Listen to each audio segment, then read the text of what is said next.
Joshua 5.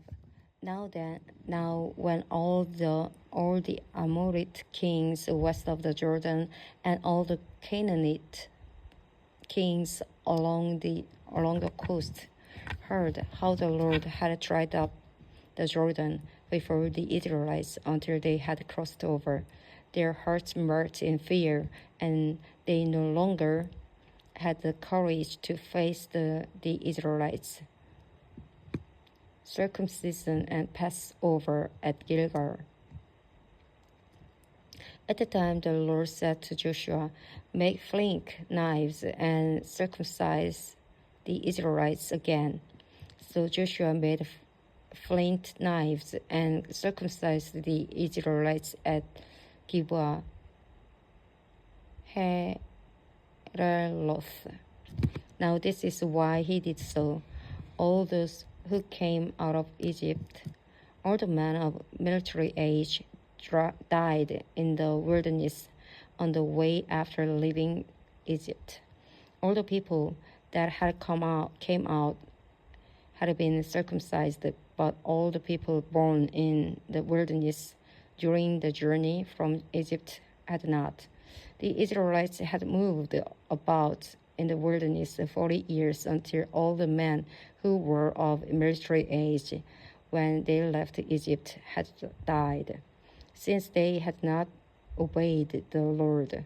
For the Lord had sworn to them that they would not see the land he had solemnly promised their ancestors to give us, a land flowing with milk and honey.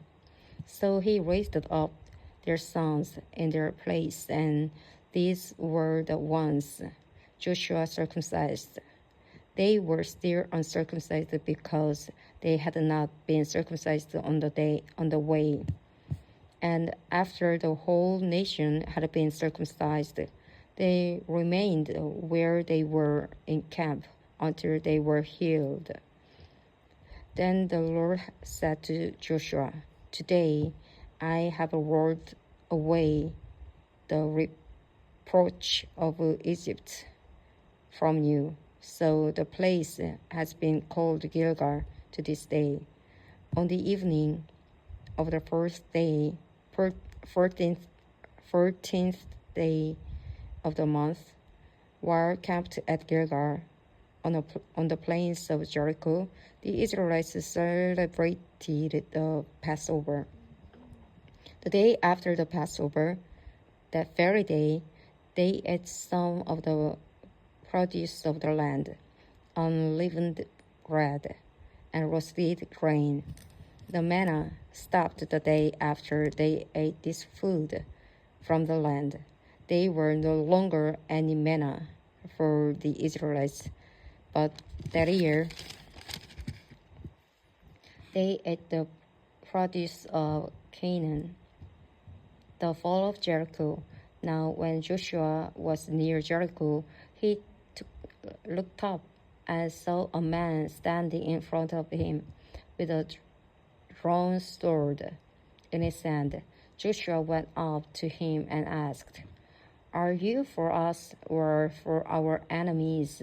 "Neither," he replied, "but as commander of the army of the Lord, I have now come."